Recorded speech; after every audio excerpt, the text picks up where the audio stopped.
आप देख रहे हैं the him tales horror stories. प्रस्तुत एक और नई कहानी। शाम का वक्त था। सारिका अपनी ऑफिस की डे शिफ्ट पूरी करके ऑफिस से निकली ही थी तो उसने देखा कि बस स्टैंड के पास लोगों की भीड़ जमा है। वो भीड़ में जाकर खड़ी हुई, लेकिन उसे ठीक से कुछ नजर नहीं आया। एक्सक्यूज मी, किसी का एक्सीडेंट हो गया है क्या? लोगों की इतनी भीड़ क्यों जमा है? हाँ मैडम, एक आदमी का एक्सीडेंट हो गया है। देखने से तो बिल्कुल नहीं लग रहा कि उसकी जान बच पाएगी। सारिका ने अपनी मास्टर्स करने से पहले नर्सिंग का कोर्स किया था, लेकिन अस्पताल की नौकरी उसे रास नहीं आई, इसलिए उसने अपनी फील्ड बदल ली। एक्सीडेंट की खबर मिलते ही वो तुरंत वहां पहुंच गई।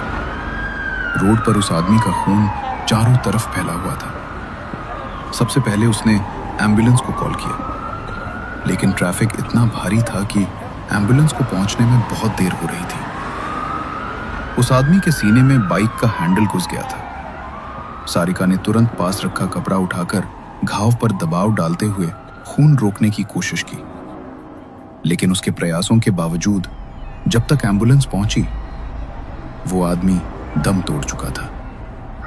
एम्बुलेंस के देर से आने के कारण उसकी जान ना बच पाने का दुख सारिका के चेहरे पर साफ झलक रहा था। वो बेहद निराश होकर घर लौटी। मन में सिर्फ एक ही बात गूंज रही थी कि काश एम्बुलेंस समय पर आ जाती तो उस आदमी की जिंदगी शायद बच जाती। क्या हुआ बेटा? तेरा चेहरा इतना उतरा हुआ क्यों है? ऑफिस में किसी से कहासुनी हो गई क्या? नहीं माँ, किसी से कोई कहासुनी नहीं हुई। ऑफिस के पास ही एक आदमी का एक्सीडेंट हो गया था। बहुत कोशिश की उसे बचाने की, बहुत देर तक उसका खून रोक कर भी रखा, लेकिन एम्बुलेंस इतनी देर से आई कि वो बच ही नहीं पाया। होनी को कोई नहीं टाल सकता बेटा। शायद भगवान की यही मर्जी थी। उसकी आत्मा की शांति के लिए प्रार्थना कर, और तू ज्यादा परेशान मत हो। हर बात को दिल पर लगा लेती है, ये अच्छी बात नहीं होती। सारिका बहुत ही भावुक स्वभाव की लड़की थी। किसी का भी दुख देखकर वो उसे अपने दिल में उतार लेती थी, लेकिन इस बार हादसा उसके सामने हुआ था। उस आदमी का अंतिम सांस लेना, उसके हाथों में खून रुकवाने की बेबस कोशिश, ये सब उसके दिमाग में गहरा असर छोड़ गया। ऐसी घटना किसी के सामने हो जाए तो वो पल बार बार याद आता है, दिमाग पीछा नहीं छोड़ता। सारिका के साथ भी यही हुआ। वो दृश्य उसकी आंखों के सामने घूमता ही रहा, और इसी वजह से वो रात भर सो नहीं पाई। करीब 3 बजे जाकर कहीं उसकी आंख लगी। संडे का दिन था, इसलिए किसी ने उसे जगाया भी नहीं। जब वो सोकर उठी, उसका सिर भयंकर दर्द कर रहा था। शरीर इतना भारी लग रहा था कि जैसे वो उसका बोझ उठा ही नहीं पा रही। दोपहर के करीब 12 बज चुके थे। जब वो कमरे से बाहर नहीं आई तो उसकी मां चिंता करते हुए उसके कमरे में आ गई। सारिका अपने सिर पर कपड़ा बांधकर चुपचाप बैठी हुई थी, चेहरा उतरा हुआ और आंखों में सारी रात की थकान साफ झलक रही थी। अरे क्या हुआ तुझे? सर में दर्द हो रहा है क्या? दवाई ला कर दूं? हाँ माँ, बहुत तेज सर दर्द हो रहा है। शरीर भी बहुत भारी लग रहा है। पता नहीं क्या हो गया है। लगता है तुझे नजर लग गई है। कितनी बार कहा है बाल खोलकर बाहर मत जाया कर। ऊपर से तेरा वो परफ्यूम। कर वो हादसा हुआ था, पता नहीं उसी की वजह से तो ये सब नहीं हो रहा। रुक, मैं अभी घर में लोबान का धुआं कर देती हूँ और तेरी नजर भी उतार देती हूँ। सारिका की मां ने मिर्ची से उसकी नजर उतारी। जब मिर्ची को आग में डाला गया तो धुआं बिल्कुल नहीं हुआ। यह देख सभी को लगा कि शायद सच में उसे नजर ही लगी थी। घर की शुद्धि के लिए सरला ने लोबान का धुआं भी कर दिया। शाम तक सारिका की तबीयत बिल्कुल ठीक हो गई। रात को उसने घर वालों के साथ मूवी भी एक देखी और अगली सुबह ठीक ठाक ऑफिस निकल गई। लेकिन रात को जब वो घर लौटी तो फिर वही हालत, सर में तेज दर्द, शरीर में भारीपन, और इस बार इतना ज्यादा कि वो घर आते ही खड़ी भी नहीं रह पाई। ना उसने खाना खाया, ना किसी से बात की। और सीधा अपने कमरे में जाकर दरवाजा बंद कर लिया। है? इसे क्या हो गया? ये सीधे अंदर क्यों चली गई? न किसी से बात की, न कुछ खाया। पता नहीं, ऐसा तो ये कभी नहीं करती। तू जाकर देख क्या हुआ है। गौतम ने सारिका के कमरे का दरवाजा खटखटाया। अरे क्या हुआ तुझे? दरवाजा क्यों नहीं खोल रही? माँ बाहर खाने के लिए बुला रही है, जल्दी आजा। मेरा खाने का मन नहीं है, आप लोग खा लीजिए। बहुत थक गई हूँ, नींद आ रही है। प्लीज अब मुझे डिस्टर्ब मत करना। जब सारिका ने कहा कि वो बहुत थकी हुई है तो गौतम कुछ नहीं बोला और वापस चला गया। लेकिन अगली सुबह जब सरला उसके कमरे में पहुंची, सारिका को देखकर उनकी आंखें फटी की फटी रह गई। जो सारिका कल तक बिल्कुल ठीक लग रही थी, आज उसकी आंखों के नीचे गहरे काले गड्ढे पड़ चुके थे और वो दीवार की ओर टकटकी लगाकर अपने आप ही मुस्कुरा रही थी। तू पागल हो गई है क्या? भला कोई ऐसा मजाक करता है? आज के बाद मेरे साथ ऐसा भद्दा मजाक करने की जरूरत नहीं है। गुस्से में सरला वहां से चली गई। उसी वक्त सारिका के फोन की रिंग बजी। स्क्रीन पर रोहन का नंबर चमक रहा था। उसने झट से कॉल रिसीव की। तो आखिर कॉल आ ही गई तुम्हारी। सुनो रोहन, अगर इस बार भी तुमने घर पर मेरे लिए बात नहीं की ना, तो मैं मम्मी को कह दूंगी कि जहां उन्हें ठीक लगे वहीं मेरी शादी कर दे। अब मैं और इंतजार नहीं कर सकती तुम्हारा। अरे भाभा, थोड़ा टाइम तो दो मुझे। अब और टाइम नहीं दूंगी रोहन। 3 साल से तुम यही बोल रहे हो, थोड़ा टाइम थोड़ा टाइम। अब मैं घर वालों को और नहीं रोक सकती। या तो तुम मेरे घर आकर मेरा हाथ मांगो या फिर मुझे हमेशा के लिए भूल जाओ। लेकिन सारिका ने रोहन की बात बीच में ही काट दी और गुस्से में कॉल डिस्कनेक्ट कर दी। उसे गुस्सा तो था, लेकिन उसके बाद जो हुआ वो गुस्से से कहीं ज्यादा डरावना था। अचानक उसके सिर में तेज भारीपन उतर आया। कमरे की लाइट्स बिना किसी कारण चमकने लगी। माहौल में अजीब सी ठंडक फैलने लगी। सारिका घबराकर अपने बेड के पास लगे शीशे की तरफ देखती है और अगले ही पल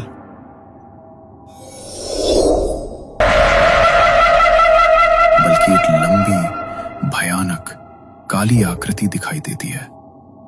वो परछाई ऐसे खड़ी थी जैसे कई देर से उसे घूर रही हो। डर इतना गहरा था कि उसके मुंह से आवाज भी नहीं निकली। चीख अटक गई, सांस रुक गई और अगले ही पल वो अपने ही बिस्तर पर बेहोश होकर गिर पड़ी। सुबह उसके फोन की रिंग बजती है तो अचानक से वो हड़बड़ाकर उठती है। फोन पर रोहन की कॉल आ रही थी। वो हाफते हुए उसकी कॉल उठाती है। हेलो हेलो सारिका, कल रात तुम्हारी बात के बारे में सोचा मैंने। तुम्हारा कहना भी ठीक है। मैंने फ्लाइट की बुकिंग कर ली है। कल मैं तुम्हारे घर शादी की बात करने आ जाऊंगा। ठीक है रोहन, मैं मम्मी को बता दूंगी। क्या हुआ सारिका, तुम इतना हाफ क्यों रही हो? तुम्हारी तबीयत तो ठीक है ना? हाँ, बस वो तुम्हारी कॉल से मेरी आँख खुली और एक बुरा सपना देखा तो थोड़ी घबरा गई थी। तुम ध्यान से आना। सारिका ने कॉल कट की और अपनी मम्मी को रोहन के आने के बारे में बता दिया। अगले दिन रोहन अपनी फैमिली के साथ सारिका के घर आने वाला था, इसलिए सुबह से ही घर में सारी तैयारी शुरू हो गई थी। सारिका अपने कमरे में तैयार हो रही थी, तभी उसके कानों में एक अजीब सी आवाज पड़ी, जैसे तो कोई बहुत धीमी सी आवाज में उसे कुछ कह रहा हो। उसने थोड़ा जोर डाला तो उसे वो शब्द बिल्कुल साफ सुनाई दिए। सारिका, सारिका, मैं तुम्हारा साथ कभी नहीं छोड़ूंगा। तुम जहां भी जाओगी, मैं अपने आप तुम्हारे साथ आ जाऊंगा। उस भयानक फुसफुसाहट को सुनकर सारिका जोर से चीख पड़ी। उसकी चीख सुनते ही उसकी माँ घबराकर उसके कमरे में भागी। सारिका, क्या हुआ तुझे? इतनी जोर से क्यों चिल्लाई? माँ, पता नहीं, मुझे कुछ दिन से बहुत अजीब लग रहा है।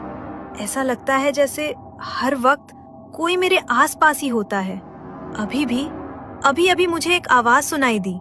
वो कह रहा था, मैं तुम्हें कभी नहीं छोड़ूंगा। जहां भी जाओगी मैं तुम्हारे साथ आऊंगा। क्या? ऐसी आवाज? मैंने तेरे पापा को बोला था कि पंडित जी से झाड़ा पोछा करवा लेते हैं, लेकिन उन्होंने मेरी बात सुनी ही नहीं। मुझे तो लगता है कोई हवा तेरे पीछे लग गई है, तभी तो तेरी तबीयत भी ऐसे अचानक खराब रहने लगी है। सरला की ये बात पूरी ही नहीं हुई थी कि धड़ाम सारिका के कमरे का पंखा जोरदार आवाज के साथ नीचे गिर पड़ा। दोनों की आंखें डर से फटी की फटी रह गईं। सारिका का भाई और उसके पापा घबराए हुए अंदर दौड़े, लेकिन तभी डोर बेल बजी। हड़बड़ाहट में सबने खुद को सामान्य दिखाने की कोशिश की और बाहर आकर रोहन के परिवार का वेलकम किया। सारिका भी वहीं बैठी थी, लेकिन वो रोहन को जिस तरह घूर रही थी उसमें कुछ अजीब, कुछ असहज, कुछ अनचाहा था। तुम बहुत कमजोर लग रही हो सारिका। तुम्हारी तबीयत ठीक नहीं है क्या? हाँ, कुछ दिन से थोड़ी बीमार है। डॉक्टर की दवाई चल रही है, जल्दी ठीक हो जाएगी। सारिका बेटा, सबके लिए चाय बना कर ले आओ। जी माँ। सारिका उठी, चाय बनाई और सबको सर्व कर दी। लेकिन जब वो रोहन के पास पहुंची, उसने जानबूझकर गर्म चाय से भरा कप रोहन पर उंडेल दिया। I am so sorry Rohan, पता नहीं कप मेरे हाथ से कैसे छूट गया। तुम्हें ज्यादा लगी तो नहीं? नहीं, मैं ठीक हूँ। सारिका, तुम रोहन को अंदर ले जाओ। बेटा, अंदर जाकर शर्ट साफ कर लो। सारिका रोहन को अपने कमरे में ले गई। रोहन बाथरूम में शर्ट पर पड़ गए दाग साफ कर रहा था। तभी उसे महसूस हुआ जैसे कोई उसके ठीक पीछे से गुजरा हो। उसने फौरन पीछे मुड़कर देखा, पर वहां कोई नहीं था। जब उसने फिर चेहरा आगे किया तो उसे लगा कि एक काली छाया उसके सामने से झट से गुजर गई। रोहन का दिल तेजी से धड़कने लगा। वो जल्दी से बाहर आया। सारिका आईने के सामने बैठी थी, एकटक खुद को देखते हुए, हीरे की तरह ठंडे चेहरे के साथ अपनी उंगलियों से बाल संवार रही थी, जैसे किसी और दुनिया में हो। अरे, तुम खुद को इस तरह एकटक शीशे में क्यों देख रही हो? पता नहीं क्यों, लेकिन आज तुम्हारा बर्ताव बहुत अजीब लग रहा है मुझे। इतने सालों से तुम्हें जानता हूं, पर आज जिस सारिका से मैं मिल रहा हूं वो मेरी सारिका लग ही नहीं रही। ठीक कहा तुमने, मैं तुम्हारी सारिका नहीं हूँ। क्या मतलब? मेरा मतलब है मिस्टर रोहन, जब तक हमारी शादी नहीं होती तब तक मैं तुम्हारी नहीं हूँ। मुझे अपना बनाना है तो पहले शादी करनी पड़ेगी ना। ओ, तो ये बात है। फिर तो झट मंगनी पट शादी करूंगा मैं तुमसे। वैसे तुम आज बहुत सुंदर लग रही हो। रोहन प्यार से सारिका के बाल सहलाने लगा, लेकिन हर बार उसकी उंगलियां सारिका को छूती, सारिका के चेहरे पर एक बेचैनी, एक अजीब सा गुस्सा उभर रहा था। अचानक उसकी गर्दन अजीब तरीके से अकड़ने लगी, जैसे कोई अदृश्य ताकत उसे मोड़ रही हो। उसकी गर्दन टेढ़ी हो गई। अस्वाभाविक ढंग से रोहन की सांसें रुक गईं। ये क्या हो रहा है तुम्हें? सारिका, तुम ठीक हो ना? ये क्या कर रही हो? टेढ़ी गर्दन के साथ सारिका ने रोहन को देखा और एक भयानक, अस्वाभाविक मुस्कान उसके चेहरे पर फैल गई। रोहन डरकर पीछे हटने लगा, लेकिन तभी सारिका ने झपट कर उसकी गर्दन पकड़ी। उसकी पकड़ इतनी कस थी कि रोहन की सांसें रुकने लगी। घबराकर उसने पूरी ताकत से सारिका को धक्का दिया और सारिका का सिर बेड के कोने से टकराया। धप, उसके माथे से खून निकलने लगा और वो वहीं फर्श पर गिरकर बेहोश हो गई। सारिका, ये क्या हो गया तुम्हें? रोहन की चीख सुनकर परिवार दौड़ता हुआ कमरे में आया। सारिका के माथे से तेज खून बह रहा था, तो सब उसे तुरंत अस्पताल लेकर गए। चोट थोड़ी गहरी थी, लेकिन अब खतरे की कोई बात नहीं है। मैंने बैंडेज कर दी है, कुछ देर में होश आ जाएगा। लेकिन एक बात समझ नहीं आई रोहन, सारिका को चोट लगी कैसे? कहीं तुम दोनों में बहस तो नहीं हुई? तुमने धक्का तो नहीं दिया? नहीं, मैं तो बाथरूम से बाहर आया तो सारिका पहले से ही गिरी हुई थी। मैं घबरा गया, कुछ समझ नहीं आया, फिर आप लोग आ गए। डर और शर्म से रोहन ने सच किसी को नहीं बताया कि वो डर कर सारिका को धक्का दे बैठा था। थोड़ी देर बाद सारिका को होश आया। सब उससे मिलने अंदर गए, लेकिन रोहन की हिम्मत नहीं हुई उसके पास जाने की। रोहन, तुम भी जाकर देखाओ, तुमसे मिलकर उसे अच्छा लगेगा। हाँ माँ। रोहन धीमे कदमों से कमरे में गया। सारिका आंखें बंद किए पड़ी थी। उसे देख उसका दिल भारी हो गया। वो उसके पास बैठा, धीरे से उसके माथे को छुआ, उसका हाथ पकड़ लिया। अचानक सारिका ने उसकी कलाई कसकर पकड़ ली। रोहन का दिल दहल गया। सारिका ने आंखें खोली। उसकी पुतलियां पूरी तरह सफेद थीं। चेहरे पर एक मृत दानवी मुस्कान उभर आई। वो रोहन को घूरते हुए मुस्कुराई। क्या हुआ, डर गए? ये तो बस शुरुआत है, बदला तो अभी बाकी है।